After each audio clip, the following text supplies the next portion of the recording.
everyone. Hello, LinkedIn Nation. I have to come up with a new tagline. I hate LinkedIn Nation. Good morning, everyone. This is Syya with Innovation Media Enterprises. We are a podcast production and consultation firm. And this is the After Glow podcast, where we talk about the weekly speaker series that Global Leaders Organization puts on. And today, co-host Erin Gregor and our special Glow member, Mr. Daniel LaBroad with Ovation Health Life is here to join us. Welcome, everyone. Good morning. Morning. Good morning. Awesome possum. So I'm still clumsy at this, as we all know that just because I sold technology for 20 odd years does not necessarily mean I am savvy. So my apologies on that front, guys. But what a week it's been. Dr. Willie Jolley, guys. So before we talk about Dr. Jolley, and I'll get used to this. Daniel LaBroad, thank you for joining us. You are a member of GLOW. You're one of our founding 50 members here in Dallas-Fort Worth area. Can you tell me a little bit about yourself and Ovation Health Life, please? Yeah, so Ovation, we're about 15 years old. We are a business consultant, really. We focus on the health insurance and health benefits for the employees of our clients. Our clients are all over the board. They range from small mom and pop with a few employees up to larger corporations with 2,000 employees right now. Our goal is focusing on the outcomes of the health benefits and helping employers grow revenue in their bottom line through their health plan, through long-term strategies and cost and risk controls. Right now, cash is king. And so we're working with a lot of employers to show them how they're overpaying on their health insurance and their health benefits and how they can reduce those costs without taking away benefits from their employees. So it's a very busy time for us, but we love what we do and we're really good at it. That's awesome. So you've been a GLOW member for a little bit of time here. So just real quick, what attracted you to the Global Leaders Organization? Well, actually goes back 25 years ago first. I worked with Michelle a long time ago. And when I saw she was doing something new, of course, it had to be great because it's Michelle. But the content back in those days, I got very familiar with a lot of the speakers, the content, the experts that even now speak on GLOW.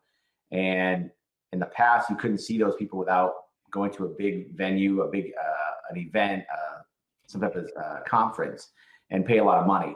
Now, for a smaller fee, you can be involved with all these great leaders, not only community leaders and corporation leaders in the U.S., but now we have access to all these authors, experts, content delivery. I mean, it's amazing. So now every week, every day, I can log in, and whether I need a pick-me-up or a boost, or I have a specific content, something I'm looking on, maybe strategic marketing or something, that content's delivered through GLOW. So it's just an outstanding resource and a way to connect to other leaders in our community. Very cool. Erin, we haven't really talked about this. We've mentioned it on our podcast, Innovation Calling, which is about emerging technology in business. But now that we're on this After GLOW show, if you will, podcast, I have to figure out that part. What attracted you to join GLOW and be a chapter chair?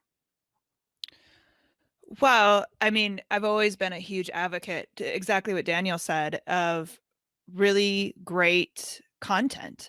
And it was always so important to me to not, hear the same people over and over, but to be able to not just hear from, but access, people who have paved the way, who have done it before us, and to be able to look upon them and hear from them and learn from them as we're growing businesses, right? So I know that was a huge one. Again, Michelle is a powerhouse. I really wanted to be tied to someone like that. I think it's always about who you know and, who you learn from. And it's just been a great organization. I have to say I'm impressed. How about you, Syya? I gotta say, just the accessibility to some community members, I never thought I had access to, right? So it's not just like the guest speakers and, their enormous, incredible backgrounds, and that's why they're on the speaking circuit, but it's the actual Dallas community business leaders. I've heard this term before of GLOW is about the entrepreneurial leader. It's not about just being a small business owner. Yes, we are all small business owners because that's the execution of our business, of our platform, right? But it's that having that entrepreneurial spirit and that leadership I say it on our podcast all the time, Erin, successful people collaborate with successful people. That's what really attracted me to Glow, was this accessibility to one another. The fact that Daniel, I've met and I've gotten to know, we don't have any reason to cross paths. My background's in technology. Erin, you and I are podcast producers. Why would we talk to someone that actually, is a strategist and consults for the healthcare industry, for example, or HR world? They just wouldn't mesh in general, but now we know each other and we're better for it. Yeah. Well, I think everything grows. Without jumping into Willie Jolley, I mean, he even said it yesterday, your network. I mean, that's where everything comes from. Who do you know? That's what's going to bring us places.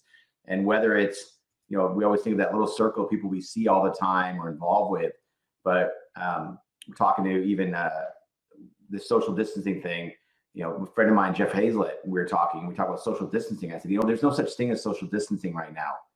I am more socially connected than I ever have been, ever, because of COVID. We are physically distancing, but we are not social distancing. I think more people are more connected. I talk about Bill Wallace in Success North Dallas. I mean, I see him 4 days a week. Syya, I'm seeing you 4 days a week. I never saw anybody maybe once a month before that. So it's really, it's connecting everybody. It's who we know. And I think that's where this whole leadership, and we have to be leaders now. The people that we're out there, people going through tough times, businesses are having tough times. As leaders, we have to be there for our community and for the other people we know. It's funny you mentioned Mr. Bill Wallace. I actually had a call with him at 10 a.m. this morning, but I was having some technical issues. So I actually had to flake on him. So because I flaked, I'm going to give a verbal shout out here. Mr. Bill Wallace, he runs Success North Dallas for the last bajillion years. I shouldn't say that. I mean, this man is well entrenched in the Dallas world, business world and community. And I was actually commenting on how amazing would it be for Glow and Success North Dallas to do like a joint event. I think it'd be what a mega networking event that would be, wouldn't it? Yeah, I think actually Glow, and we can get some like C-suite network and Success North Dallas. You bring in these powerhouse groups, we could have an amazing event when all this kind of dust settles a little bit. Absolutely. Absolutely. Okay, so let's talk about the principles that Dr. Willie Jolley had mentioned in his discussion. So he let it off and he told us from the get-go he's going to talk about his 7 principles. So let's list them out, guys. So let's see here in my notes. I don't have my notebook. Yeah. I'm like, I have to pull go it for it. Okay. I didn't come prepared. Well, I laugh too because he's, Dr. Willie Jolley called it the 7 principles to spectacular comebacks. And, to me, as I went through these, I mean, these are to me principles of everyday life. The first one was don't panic, and I love that one because he talks about, don't panic, think your way through your problems. And I love that. Yes. Number 2 was don't willingly participate or commiserate. And he says it with a lot more rhythm. But he said, listen to the right people. We got a lot of information coming out to us, so make sure we're listening to the right people. And if you're not part of the solution, you're part of the problem. And he said, and don't buy into the bad news. Listen to the right people, educate yourself, make smart decisions, but don't just sit and dwell and commiserate on things. Don't let your pride poison your prosperity. And I love this. I've got my own stories related to this, but he said, think like a winner all the time. Don't bring yourself down because your pride gets in the way. Number 4 was don't stop thinking about the power and possibilities of tomorrow. So keep your eye on the big picture, and one eye on the problem, one eye on the goal. Don't focus both your eyes on just what the problem is, because you lose sight of what your big picture is and what the future looks like. 5 was be proactive. Take action before you need to take action. So be proactive, and that's where we see a lot of companies. COVID came in, no one was ready for it, including the government, and now everyone's being reactive, and that's where a lot of these problems stem from. We need to be proactive.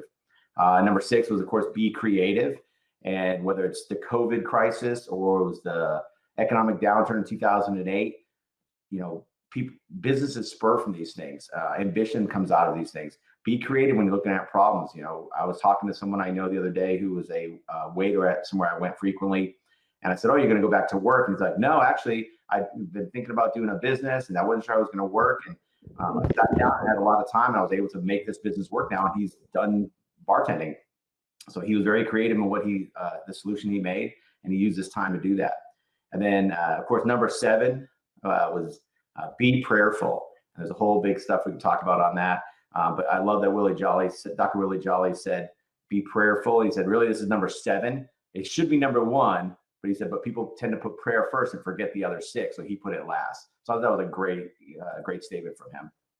It reminded me of that one story that, you could be spiritual. You could absolutely believe in a higher power to help give you that guidance, right? That center, if you will, but you still have to execute. You still have to do the dishes. You know what I mean? I think that's great because I think sometimes we put a little too much weight into faith. And I'm not talking religious faith. I'm talking faith that good things will happen. It's like, no, you got to make happen. Yep. Well, he mentioned, he said he heard it from Maya Angelou years ago. When you pray, move your feet. And I looked it up. It's actually a West African proverb. And it was really interesting because it talks about how, many people, we all get frustrated by the circumstances we find ourselves in. And, perhaps there's old habits that aren't serving us anymore, but we have to remain embedded in our foundation and seek a better life. And we pray for a better one. And we ask for that positive change to come through and beg for it in prayer. But if we're not actually doing any actions to make that move forward, it's not going to happen. Dreams can't come true unless we decide to take some necessary steps to move ourselves forward in that direction. Right. Why not even challenge that to say, moving your feet is great, but even doing the work to change your mindset, because you could be moving and not see any change because you're just doing the same thing over and over again too. So working up here too. Yep. Right. I apologize, guys. I'm noticing that on LinkedIn here we're getting a little jittery. So my apologies. If anyone's trying to log in and see us live, we're cutting in and out. Love the internet. Oh, goodness gracious. Okay, so let's talk about the number 2 though. I kind of, that one really kind of hit home with me, was a don't willingly participate nor commiserate. What do you do to keep your head positive and in the right focused mindset when we're feeling down? Because we're all going to feel down, right? So what are you guys doing right now to pull yourself out? A couple of things. I think number 1, keep my head down and working, keeping focused on, again, that goal, the end goal. Just because this is happening, my goal is still the same. I have a goals where I want to be this month, next month, at the end of the year. So I keeping that eye on that prize. And I still have my eye on the problems, and that resonated. I see what's going on, but I really focus on what I'm doing now and where I'm going. Like Dr. Willie Jolley said, he gets up in the morning, exercise, get up, read something positive. And, he talked about going to his website. I think it's, I have it written down here. Jolly Good News. Go to jollygoodnews.org. Look something up. Watch one of his videos. Give yourself some positive affirmations in the morning to keep your mindset in the right way. Read a good book. Read a couple chapters. Something to focus on whatever your goal is and get you where you want to go. And then look at the positive. I can honestly say, when this all started, it was, oh my gosh, my wife, my kids, everyone's going to be home 24/7 with me, and I'm trying to work all day, and this is going to be terrible, and how am I going to deal with this? And it was a struggle first couple of weeks. Now I look at it, 7-8 weeks later and go, man, we've had dinner together every night. I'm not scrambling to get kids between sports. We're spending more time together. I'm getting more work done. There's a positive side of it. So again, looking at that positive side, not commiserating on what's going on, but look at the positivity and everything that's happening right now. Got it. Erin, what about you? How do you pull yourself out when you're feeling blue? Uh-oh. I think we're losing her. Uh-oh. Erin Oh, no. isn't. No, man down. So Erin is in Wisconsin right now, on her family farm. Talk about riding out the pandemic on a farm with her kids. I mean, the kids are loving life. That's I don't awesome. think they'll ever coming back. So that being said, yeah, no, I mean, I'm an optimist. I try to, as much as possible, always be positive and thinking that, life is always good in the end, that life is not, I'm an optimist, right? So I don't think life is, or the universe is trying to put you down. But I got to tell you, I was shocked there were days I just sat back and I was like, wow, I'm lonely, or I just don't feel social. It's the weirdest thing. I'm not one to think that way. And I had to really consciously say, I'm going to go to Daniel's happy hour on Friday. You know what I mean? But do you know what I mean? You have to make that effort, right? It's not just going to happen if you will it so, right? You got to make it happen. Yeah, So, Erin, well, it's easy to fall back into a space where it suddenly becomes your new comfort zone. You know, I'm not going to interact with anybody, and you know, it does. It gets very difficult, and you know, I've got family all around me. There are people that don't have anybody. So how do you? You know, I'm sitting in my apartment, stuck by myself. How do I get through that? And that's you know, something I don't have to deal with, but I'm sure a lot of people are. absolutely. Erin, welcome back. Oh, Oh oh, no. man down, man down. Okay. I'm here. I'm just going to go off camera because I'm in limited internet land. So I apologize if y'all can hear me. Yep, we got you. Can you hear me? Okay. All right. So I'm going to go blank when I talk. We're going to have to do it that way. Okay. But anyway, I know you asked earlier about what I do. And to your point, it was you either get swept up in the what's not happening and you just have to take those steps forward and the things that you can control. But I agree, this COVID thing messed me up too. A lot of adjustment for a lot of people. I mean, it's whether it's positive or negative, it's a lot of adjustment. It is. And I think it's taking a lot of people by surprise too, right? Like that are typically strong emotionally. Because I think we're using different skills now. I think we're having to use different what's that called? Coping skills. Because it's such a unique situation. Don't you agree or disagree? Yeah, I mean, it's coping, I think, with family and change. And there's a lot of people that can't handle change. I like change. I can adapt very quickly and very easily. But I'll even, you know, something that's funny is we used to do, you know, occasional Zoom calls, WebExes with clients. I hated being on camera. I would, anything I could, just get on voice. I'm like, oh crap, they're on camera, means I got to get on camera. Now it's like, I'm like, why aren't you on camera? Let's go, let's talk, let's see faces. You know, I adjusted with that, and now, you know, I enjoy it, and I think we're going to see a lot more of that. But even companies I see are adapting as well. You know, they talk about, you know, suddenly how they're going to work from home and how are we going to do this. And there was just, I read an article yesterday, some large corporation said, our workforce is not returning to the office no matter what. We've realized this works, it works better, and they're going to transition their entire workforce virtual. That's Twitter. Oh yeah, it's Twitter, right? Twitter, yep. Which I'm like, fantastic. Kills the commercial real estate, but fantastic.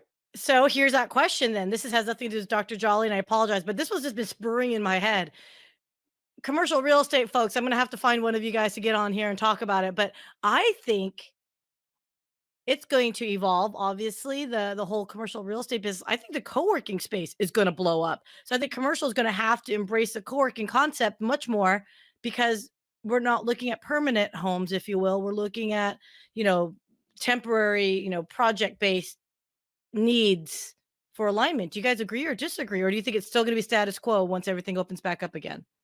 You know, I think it will continue to grow in the co-working spaces. And, you know, it was interesting, go back a couple of years ago, we were in a co-working space in Dallas, and there were a lot of small companies in there, but there was, I mean, one of them, we had Redfin Mortgage. They had like 90 people co-working because it was cheaper for them to have a co-working space. And they eventually moved into an office. So they just got so big in that space. And Walmart moved their technology people into a co-working space. And they had like 30 people there. And they said, and when I was talking to one of them, they said, they're productive, but it's cheaper for them to put them in that space, even build it out a little bit, than to have an actual office floor with a 20-year lease. Let me ask you this mentally. There's something about the co-working space to me that has a very startup vibe to it, a different energy than an established building. Do you think that matters? Well, you saw that happen with, I think it was Facebook down in Austin. They were actually going to co-working spaces strictly so they could get that startup feel with their workforce. So you actually are seeing companies do that to try to get that feel and that collaboration that's different from an office setting. So I 100% agree. Yeah, I think there's different types of co-working spaces. So you have to figure out, a lot of them are geared around that collaboration and being around entrepreneurs and startups and being able to talk to, you know, fellow entrepreneurs. And then there's other co-working spaces that kind of give more of just a temporary office. It's a little more you can be a little more siloed. So I think for anyone wants to look at co-working, I think you have to decide, what are you looking for to get out of it? Yeah. Are you looking for a shorter lease, and you're looking for, you know, a cheaper office for no commitments? or you're looking for that collaboration. I want to be in a room working at a big table with a bunch of other people trying to start up a business. I think it just varies depending on what they're looking for. You know who would be a really good resource for us to answer these questions? It'd be our pals over at City Central. Yeah. So on here. full disclosure, everyone, all three of us, we Innovation Media Enterprises, that's me and Erin's business. We run the podcast studios in collaboration with City Central, and Daniel is in their Spring Creek location. So we're a little biased. So, and we're not getting paid. No. Yet. I wish we were. Yet. Mention it enough and maybe free rent. We'll see. Exactly. Okay. So hey, that was my way of being creative to get all of our friends and family plug in here. So okay, another bullet point that he had talked about is and it really attracted to me was don't stop thinking about the power and possibilities of tomorrow, which I think feeds into that don't willingly participate or commiserate, right? But he hammered the message down as it's your choice. Yeah. And I love that word choice because it's becoming much more in my head about how I live my life professionally as well as personally. Is you have the choice to make lemonade out of lemons, right? So do you have to be an optimist to take and make these choices? Could you be a pragmatic person and still make these types of choices? Well, I think everything's a choice, and years ago, the speaker industry, I remember Larry Wingett, another speaker, I'm sure Willie probably knows him. He mentioned, this is America, we have choices, and everything's a choice, whether it's what you order at the restaurant or what your mindset is. Every time you come to a path in your road, whether it's get up or get out of bed or not get out of bed, that's what I think how you start your day. Willie Jolley talked about his choice in the morning, getting up, reading, exercising, doing those kind of things. I have another friend that gets up, he works out, he drinks a warm glass of lemon water. He's a City Central member too. But everyone has choice in the morning. So I choose to wake up and I pop out of bed. I don't lay there and hit the snooze 20 times. I hate that. I know other people that said, well, I choose to lay in bed and hit the snooze 20 times over, and maybe I'll get out, and then I get a late start to the day. I choose to work out. I choose to go for a walk. You have to make those choices, and I think you take one every time. If you get that path in the road, you look at which one, the pro and con of each one, take that positive step, that leads to the next positive step. That's how I look at everything when I'm doing anything. And my choices, I don't want to do this, but I need to go this direction because that's the right direction. Got it. Well, and I don't look at it as either or, because I think there's from your question of pragmatic versus making choices to be optimistic. Pragmatic is, okay, I need to invest in money, right? Like, I'm going to be optimistic that there's going to be a future where I have money, but I also have to be pragmatic in the fact that I have to put money away every month in order to have that happen, right? So I think that you can be both, but I think you have to live in a place of hope.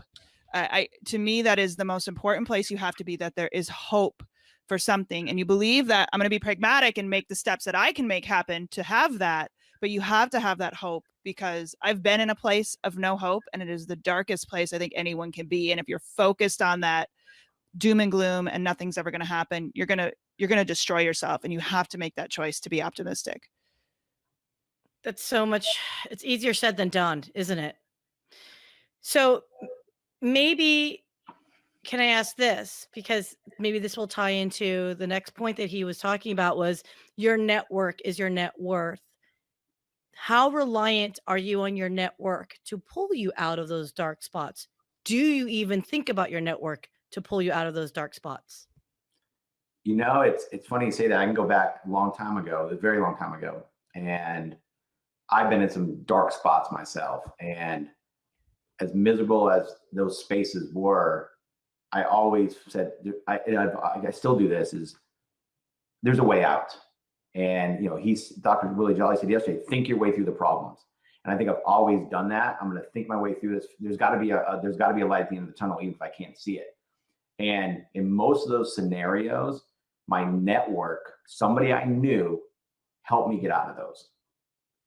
And that goes back 30 years ago, 30 during college days, all the way till now. You know, I've got my life story is, you know, one of struggle for the most part, especially early on. And I didn't have much. And I had people that came to my rescue that helped me get through those hard times. And so again, whether, you know, going back 30 years ago, the network, now on business side, if I need something, I know I have people I can call because I'm continuously networking and creating relationships with people that I can rely on, and also creating where people I know can rely on me. And even now in this time of COVID, talk about being a leader.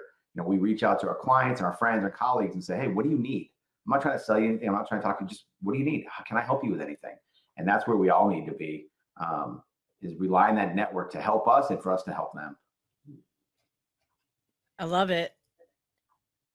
You know, something that you're saying that struck me is entrepreneurs are aggressive individuals, right? And there's a reason if you're going to start out on your own, you're going to have a certain amount of aggressive fire in your belly, if you will. I'm trying to find the terms here, you guys. It's a Friday. But I find that interesting that for those that are very aggressive, that are very assertive, that are, you know, focused, still have the ability to know when to ask for help. I almost want to feel like it'd be almost counter of one another, but yet I think those things are embraced in the entrepreneurial community. Well, I think entrepreneurs there's one side of us too, where we want to do everything ourselves. We can do it. I can do it. I'm going to make it on my own. And I was guilty of that for a long time. And I got to a point where I couldn't do any more by myself. And I kind of got stagnant. And this was back a decade ago. And then I brought somebody on that could help me. And I brought on one of the vendors I work with, and they brought in help for me. And then, you know, then I hired my first employee, and then we brought another employee. And I realized now I need that help. If I'm going to continue to grow and grow the business and all the things that we're trying to do, I have to have help, and the right help. And that, again, that comes from one of my best employees, came from one of my clients. I said, I need some help. And I said, hey, we have somebody that we just let go. She'd be great for you. And now she's been with me 2 years. So I think you have to rely on that network and other people to push forward. But as entrepreneurs, a lot of times we're very much, you know, I'm going to do it all myself. And right. You can't thrive doing that. You know, I love all the speakers that we've been hearing from Global Leaders Organization is the humility in all of these speakers. They've seen extreme success and they've seen extreme failures. How much has humility played a role in your, entrepreneurial journey?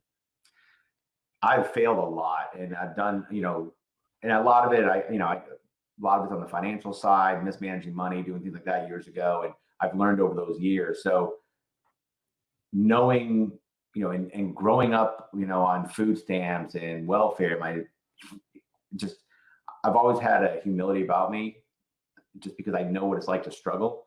I know it's like to, you know, not be able to pay for my rent and not have a car, and when I started Ovation, even before that, I worked for Aflac. I didn't even have a car, and I was struggling to try to go out and network and meet people and grow businesses. And I found people that let me use their car to get around. And so there was a lot of things I did, but, you know, even now, you know, I remember those. And it's funny when I talk to people, most people I know have never had those kind of struggles or those things that they've gone through.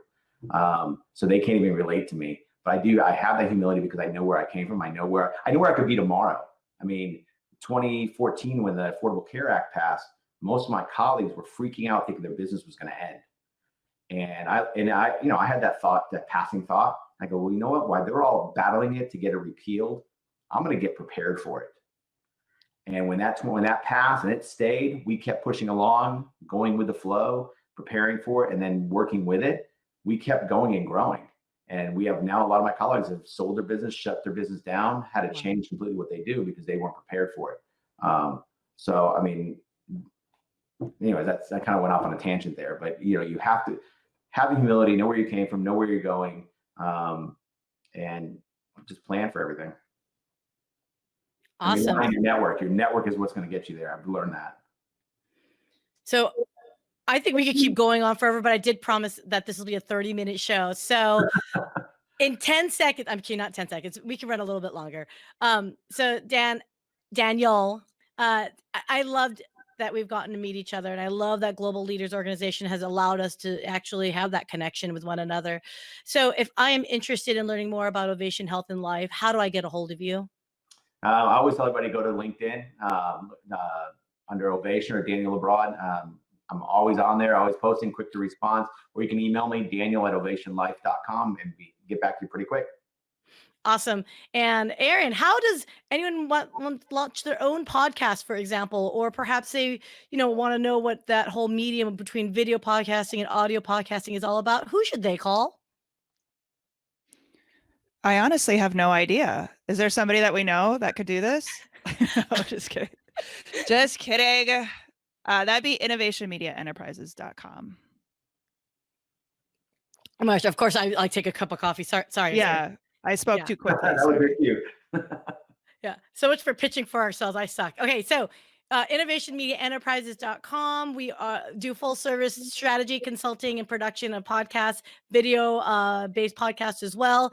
And if you want to grow your business or grow brand awareness, obviously reach out to us. You guys, I think this was a great conversation. Thank you, Dr. Willie Jolley, for joining Global Leaders Organization this week. Thank you, Daniel LaBroad from Ovation Health and Life.